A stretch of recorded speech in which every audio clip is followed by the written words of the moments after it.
विज्ञान विज्ञान चैनल।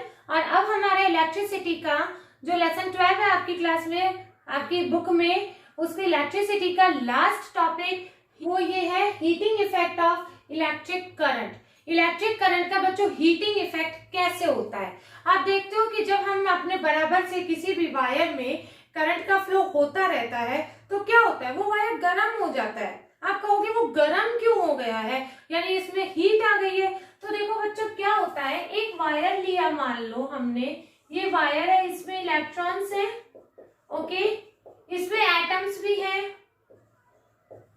ठीक है ना, आपको पता है। अब ये इलेक्ट्रॉन्स टकराते हैं, सबसे टकराते हैं, ठीक है, ये सबसे भी टकराएंगे, सब इलेक्ट्रॉन सब एटम से टकराते हैं, आपको पता। और इस टकराने को ही हम क्या कहते हैं, रेजिस्टेंस कहते हैं, इसी को ही तो हम रेजिस्टेंस कहते हैं। पर अब एक और प्रोसेस हो रहा है इसी में कि जब ये इलेक्ट्रॉन्स एटम से टकराते हैं तो बच्चों ये जो मूविंग इलेक्ट्रॉन्स होते हैं ना, ये जो मूविंग इलेक्ट्रॉन्स होते हैं इनमें क्या होती है, काइनेटिक एनर्जी होती है। क्या होती है, ये काइनेटिक एनर्जी होती है। अब ये जब ये एटम से एक बार में टकराते हैं तो एक सेकंड के लिए स्टॉप हो जाते हैं, तो इनकी by the conservation of law of the conservation of energy, by law of the conservation of energy, ये आप पढ़ते आ रहे हैं, 9th क्लास में भी पढ़ा है आपने, यानी एक एनर्जी दूसरी एनर्जी में कन्वर्ट हो जाएगी पर वो एनर्जी वेस्ट नहीं होती है, ठीक है, दोनों साइड एनर्जी बिल्कुल सेम रहती है। तो ये जो लॉ ऑफ कंजर्वेशन है उससे क्या होगा बच्चों, जो ये मूविंग काइनेटिक एनर्जी है ये किस में बदल जाएगी, हीट एनर्जी में। किस में बदल जाएगी बच्चों, हीट एनर्जी में ये काइनेटिक एनर्जी बदल जाती है। और इस हीट एनर्जी में बदलने से क्या होगा, हमारा वायर गर्म हो जाता है। क्यों हो जाता है, because the kinetic energy converted into the heat energy. Okay, अब आपको पता है, अब हमें इसका फॉर्मूला डिराइव करना है। तो आपको पता है हीट क्या होता है। सबसे पहले हम ये देखेंगे कि हमें पता है, वी नो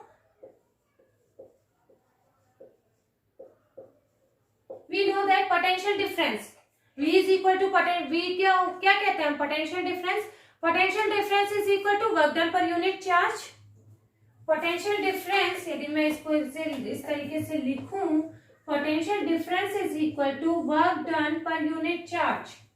यदि आपने पोटेंशियल डिफरेंस पढ़ा है तो पोटेंशियल डिफरेंस की जो डेफिनेशन होती है और उसका फॉर्मूला होता है वो होता है W/Q। अब आपने ये भी पढ़ा है कि जो इलेक्ट्रिक करंट का फॉर्मूला होता है वो होता है I is equal to Q/T। आपको पता है I is equal to Q/T, तो Q क्या हो जाएगा बच्चों, IT। क्या हो जाएगा, Q is equal to IT। अब इस Q इज इक्वल टू, अब यहां से हम इस W का निकालते हैं। बच्चों ये जो वर्क डन हो रहा है ना यहाँ पे, यही एनर्जी, आपको पता है वर्क ही एनर्जी होता है, वर्क ही एनर्जी होता है ना, और यही एनर्जी हीट है, ये आपने पढ़ी, ये एनर्जी हीट है ना। तो इसी W को हम यहाँ पर क्या कह रहे हैं, एनर्जी और हीट। तब यहाँ से W का यदि हम डिराइव करेंगे तो W is equal to VQ है ना, is equal to VIT। Q की यदि हमने ये रख दी value VIT, W is equal to VIT है ना।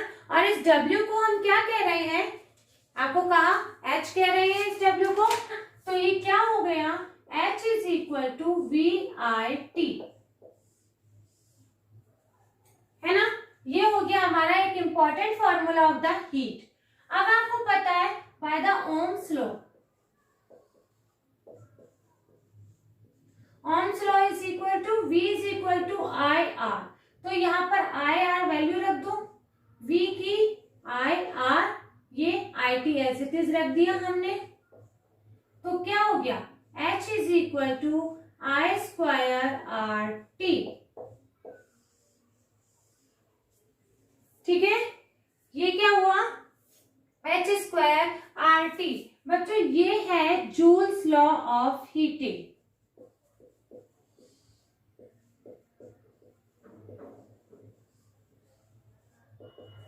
ये क्या है बच्चों, जूल्स लॉ ऑफ हीटिंग, ये क्या कह रहा है, H is equal to I square R T. अभी इसके बारे में एक बार पढ़ते हैं, इसको और डिराइव कर लेते हैं। H इज इक्वल टू, आपको पता है बच्चों I क्या होता है, V इज इक्वल टू होता है आई आर, तो I इज इक्वल टू क्या होगा, V अपॉन आर, है ना। तो इस आई स्क्वायर की वैल्यू रख दीजिए, V square upon R square, और यहां से आर टी, है ना, और ये आर से आर कटा तो क्या हो गई एच की value, V square T bar R. ये हो गया, समझ में आया बच्चों। हमने कहां से स्टार्ट किया, पोटेंशियल डिफरेंस से स्टार्ट किया, W बाई क्यू। क्यू की वैल्यू हमने आई टी रखी, और W आपको पता है वर्क डन होता है तो वही एनर्जी होता है, वही हीट होता है, ठीक है। तो is equal to V I T, तो ये यहां से हमें मिला H is equal to V I T. V की जगह हमने ओम्स लॉ अप्लाई किया और आई आर रखा, तो आई स्क्वायर हो गया आर टी। इस I की जगह हमने V अपॉन आर रखा। एक्चुअली बच्चों ना क्या होता है, जब न्यूमेरिकल्स आप कहेंगे कि V की जगह आई आर रख रहे हैं, I की जगह V बाय आर रख रहे हैं, ऐसा इसलिए है क्योंकि न्यूमेरिकल्स जब आपके इस लेसन के आएंगे तो किसी में तो ऐसा होगा कि वोल्टेज नहीं दिया होगा, किसी में ऐसा होगा कि हमें करंट नहीं दिया होगा, बाकी की ये सारी चीजें दी होंगी। तो तब हमें ये देखना है कि कौन सा फॉर्मूला हमारे न्यूमेरिकल में फिट होगा, इसलिए हमें इतने सारे फॉर्मूलाज की यहाँ पर जरूरत पड़ रही है, ठीक है बच्चों। अब हमें ये देखना है joules law of heating. Joules law of heating कुछ भी नहीं है, बस इसी को ही वर्ड्स में कह दिया है। According to Joule's law of heating, इसमें क्या ये कह रहे हैं कि heat is directly proportional to square of the current, यही कह रहे हैं बस, heat is directly proportional to square of the current, heat is proportional to R, heat is proportional to T, यही तो कह रहे हैं ये। जूल्स लॉ ऑफ हीटिंग क्या कह रहा है, H is proportional to I square, H is proportional to R, और H is proportional to T. अब बच्चों ये जो है ना H is proportional to R, इसका देखिए हम कैसे यूज कर रहे हैं। इसका जो यूज हम करेंगे, अब हमें बनाना है हीटिंग कॉइल।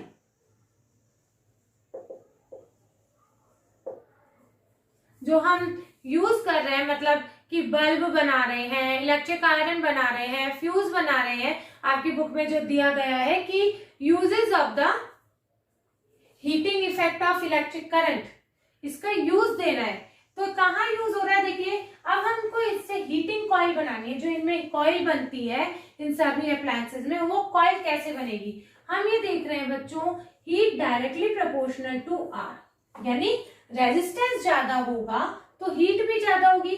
इन सब हमारा हीटर हुआ, इलेक्ट्रिक बल्ब हुआ, और इलेक्ट्रिक आयरन हुआ, इन सब में क्या होता है, हीट ही तो ज्यादा होती है।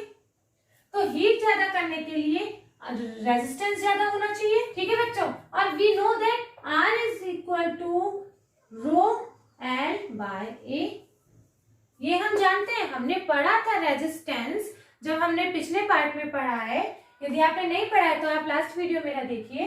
R is equal to rho L upon A. अब बच्चों हमको पता है कि रेजिस्टेंस, अब ये देखिए रेजिस्टिविटी पे डिपेंड कर रहा है, रेजिस्टिविटी, और हमने ये पढ़ा था इट मींस जिसकी रेजिस्टिविटी ज्यादा होगी उसका रेजिस्टेंस भी ज्यादा होगा, यानी एलॉयज की रेजिस्टिविटी मेटल से ज्यादा होती है, इसलिए हीटिंग कॉइल बनाने में हमें क्या यूज करना चाहिए, अलॉयज ज्यादा यूज करने चाहिए, अलॉयज यूज करने चाहिए इंस्टेड ऑफ मेटल्स, ठीक है। ऐसा वायर यूज करना चाहिए जिसकी लेंथ ज्यादा हो, ठीक है। अब रेजिस्टेंस का ही देख रहे हैं हम कि क्या क्या रेजिस्टेंस को इफेक्ट करेगा, तो हम ये देखेंगे कि मोर रेजिस्टिविटी वाला चाहिए हमें, है ना। सेकंड, लेंथ भी ज्यादा होनी चाहिए। अब लेंथ ज्यादा होगी तो हमारा वायर लंबा हो जाएगा, उसके लिए ये क्या करते हैं, लेंथ को इस तरीके से, ज्यादा लेंथ को कॉइल कर देते हैं। और फिर थर्ड, जो अक्रॉस एरिया है उसका, ठीक है, क्रॉस सेक्शन एरिया जो होता है वो कम होना चाहिए, क्योंकि R is proportional to A, inversely proportional to A, यानी एरिया कम होना चाहिए उसका। इट मींस पतला होना चाहिए, जिससे कि उसका रेजिस्टेंस ज्यादा हो जाएगा। अब यही सब चीज देखनी है कि ये लोग कैसे यूज करते हैं, मतलब जो भी चीज सॉरी देखिए, अब एक जो बल्ब होता है, ठीक है, इसमें जो ये फिलामेंट होता है, ठीक है, ये जो फिलामेंट होता है वो टंगस्टन का बना होता है। सॉरी, ठीक है, किसका बना होता है ये फिलामेंट? ये टंगस्टन का बना होता है। बच्चों टंगस्टन का क्यों यूज करते हैं? आप ये देख रहे हैं, आप बल्ब में जब देखते हैं तो ये पतला होता है, ठीक है, एक कांच लगा होता है। टंगस्टन का हम वायर इसलिए यूज करते हैं क्योंकि टंगस्टन का जो मेल्टिंग पॉइंट है ना, वो कितना होता है ये देखिए। टंगस्टन का मेल्टिंग पॉइंट इतना हाई होता है 3380 डिग्री सेल्सियस, ठीक है, इसका ये मेल्टिंग पॉइंट इतना हाई होता है, इसीलिए इसको हम यूज करते हैं ताकि ये मेल्ट ना हो। एक्चुअली क्या होता है ना कि जब ये देखिए, इसका ये वायर पतला होता है, इसका एरिया भी कम होता है ना, एरिया कम होता है, और इसकी रेजिस्टिविटी अच्छी होती है। इसका मतलब ये रेजिस्टेंस ज्यादा हो जाएगा, रेजिस्टेंस ज्यादा होगा तो इसकी हीट भी ज्यादा होगी, और इसकी हीट इतनी ज्यादा होती है इसीलिए ये ब्लो करता है, इसीलिए ये ब्लो करता है। अब आप कहेंगे हीट इतनी ज्यादा है तो फिर वायर तो फिर मेल्ट हो जाना चाहिए ना, पर ये मेल्ट नहीं होता क्योंकि टंगस्टन का मेल्टिंग पॉइंट बहुत हाई है। अब क्या होता है, देखिए ये कांच लगा होता है, ये कांच लगा होता है। कांच से क्या होता है कि बच्चों, क्या होता है ना, ये जो ये ऑक्सीडाइज होना स्टार्ट हो जाता है। यदि हम ये कांच नहीं लगाएंगे तो ये जो फिलामेंट है ये ऑक्सीडाइज होना स्टार्ट हो जाता है। तो इसमें क्या भरा जाता है? Nitrogen gas and argon gas. Nitrogen gas and argon gas, you know कि ये इनर्ट गैसेस होती हैं, ये ऑक्सीडाइज होने से रोकती है, इसलिए ये इस फिलामेंट को ऑक्सीडाइज ना हो उससे रोकती है, इसलिए ये इनमें भरी जाती है और इस तरीके से ये बल्ब वर्क करता है। सेकंड जो हमने देखा है, सेकंड जो यूज है हमारा फ्यूज। फ्यूज में हम यूज करते हैं इलेक्ट्रिक फ्यूज जो होता है। अब तो आप लोग अपने घरों में नहीं देखते हैं क्योंकि एमसीबी यूज होती है, तो एमसीबी तो शट डाउन मतलब ऑन ऑफ करने पर ही सब कुछ हो जाता है। पहले के हम लोगों के टाइम में फ्यूज वायर यूज किया जाता था। उसमें क्या होता है बच्चों कि फ्यूज वायर पतला होता है, वो किसका बना होता है? लेड का बना होता है। लेड का बना होता है, उसका मेल्टिंग पॉइंट बहुत कम होता है, तो वो इस तरीके से सर्किट को पूरा करता है। तो जब क्या होता है, आपने कई बार सुना होगा, पहले तो ऐसा होता था कि वोल्टेज बहुत ज्यादा हो गया तो आपके घर के अप्लायंसेस खराब हो गए हैं, एसी, फ्रिज, टीवी, ये जो महंगे महंगे होते हैं ये खराब हो जाते थे। क्यों हो जाते थे? क्योंकि हाई वोल्टेज अचानक से आ जाता था तो खराब भी हो जाते हैं। तो वो खराब नहीं हो उसके लिए क्या यूज किया जाता है? ये फ्यूज वायर यूज किया जाता है। ये लेड का बना होता है, सर्किट पूरा करता है। अब अचानक से मान लीजिए वोल्टेज हाई आ गया है, वोल्टेज हाई आ जाता है तो आपको पता है V is proportional to I होता है, यानी वोल्टेज ज्यादा आ गया तो करंट भी ज्यादा हो जाएगा। और अभी हमने पढ़ा जो हीट का फॉर्मूला होता है H is equal to I square RT, है ना, H is equal to I square RT। Current ज्यादा हो जाएगा तो उसकी हीट भी ज्यादा हो जाएगी, हीट ज्यादा होते ही वो वायर वैसे ही ऑलरेडी इतना पतला है तो वो मेल्ट हो जाता है, क्योंकि लेड का मेल्टिंग पॉइंट कम होता है तो वो मेल्ट हो जाता है और सर्किट ब्रेक हो जाता है और वो फिर एसी, फ्रिज, टीवी वगैरह तक करंट नहीं पास होता है और हमारे वो बच जाते हैं। तो समझ में आया बच्चों फ्यूज किस तरीके से काम कर रहे हैं? एक्चुअली फ्यूज वायर जो होता है वो सर्किट पूरा करता है। अचानक से जब वोल्टेज ज्यादा आ जाता है तो वो वोल्टेज ज्यादा आने से करंट भी ज्यादा होगी, करंट ज्यादा होने से हीट भी ज्यादा हो जाएगी, हीट ज्यादा होने से लेड का वायर मेल्ट हो जाता है। तो देखो हमें जो नेक्स्ट टॉपिक पढ़ना है वो है हमारा इलेक्ट्रिक पावर। इलेक्ट्रिक पावर आपको पता है फॉर्मूला क्या होता है इसका? W/T means work done per unit time. Electric power की डेफिनेशन क्या होती है? Work done per unit time, work done per unit time, ठीक है। तो यानी W/T लिखेंगे इसको, ठीक है। और वर्क की एनर्जी होती है, क्या लिख सकते हैं इसको, P is equal to E by T, लिख सकते हैं ना बच्चों, P is equal to E by T. अब आपको पता है, हमें यहाँ W का पता है, W क्या होता है बच्चों, देखो हमने पढ़ा था, चलो ये देखते हैं, हमने पढ़ा है V is equal to W by Q। जब हमने पोटेंशियल डिफरेंस पढ़ा था, पोटेंशियल डिफरेंस जब पढ़ा था हमने, तो V is equal to W by Q पढ़ा था, it means work done per unit charge. Okay, तो Q, अब Q की वैल्यू रखेंगे यहाँ पर, Q आपने पढ़ा है I is equal to Q by T और Q is equal to I T. यहां से हमको W की वैल्यू चाहिए, W is equal to V Q, ठीक है, Q is equal to V I T, so W is equal to V I T. अब H में भी यही पढ़ा था, ठीक है। अब इसमें ओम्स लॉ लगा दो, W is equal to V की जगह I R I T, it means I square R T, और I की जगह V upon R square R T, R से आर गया, V square T by R W। जैसे हमने हीट में डिराइव किया था वैसे ही सेम डिराइव किया है, ठीक है। ये अलग अलग फॉर्मूला इसलिए है क्योंकि हम न्यूमेरिकल में हम इसको अलग अलग तरीकों से पुट कर सके, ठीक है। तो यहाँ से अब हमने W की वैल्यू ये निकाल ली, ये कितनी सारी W की वैल्यू निकाल ली।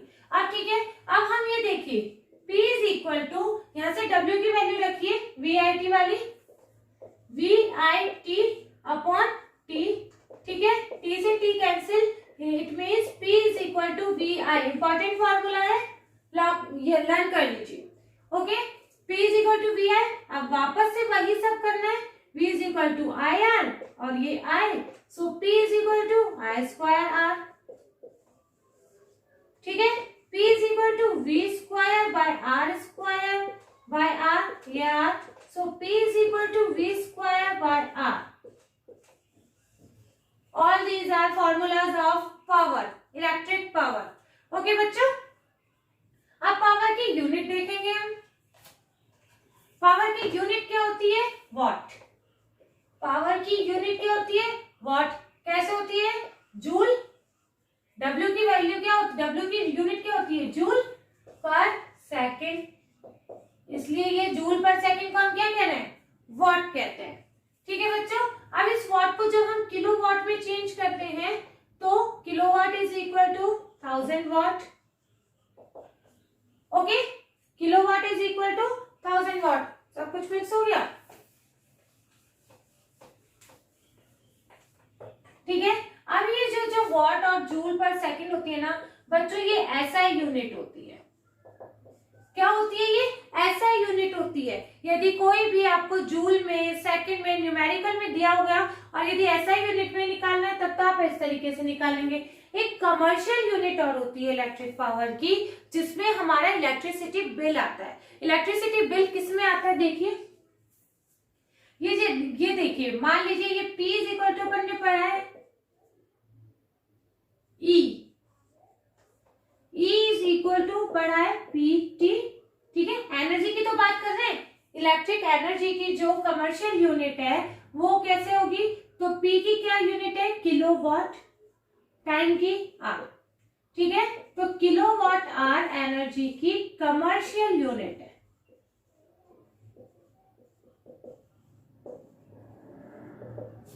ओके बच्चों, अब ये देखिए इस किलोवाट आवर को यदि हमने किसमें चेंज करें, किसमें चेंज करेंगे, जूल में, ठीक है।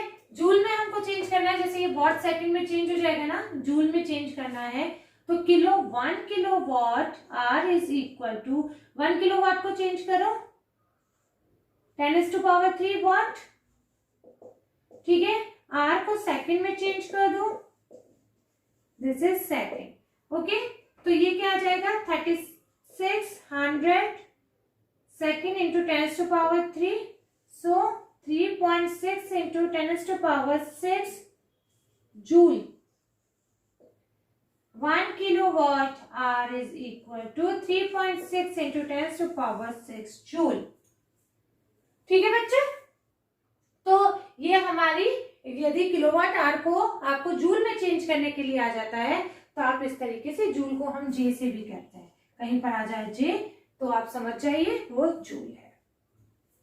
ठीक है, तो ये हमारा यहाँ पर ये लेसन का ये लास्ट टॉपिक भी खत्म हो गया है। यदि बच्चों आपको मेरे वीडियोस पसंद आ रहे हैं, मेरा पढ़ाना आपको पसंद आ रहा है, मेरी ये छोटी सी जो स्टार्ट मैंने किया है जर्नी, तो प्लीज शेयर कीजिए, लाइक कीजिए, कमेंट कीजिए। ओके, अपना एग्जाम आने वाले हैं, पढ़ते रहिए एंड कीप वॉचिंग ई ज्ञान विज्ञान चैनल। Okay, bye bye.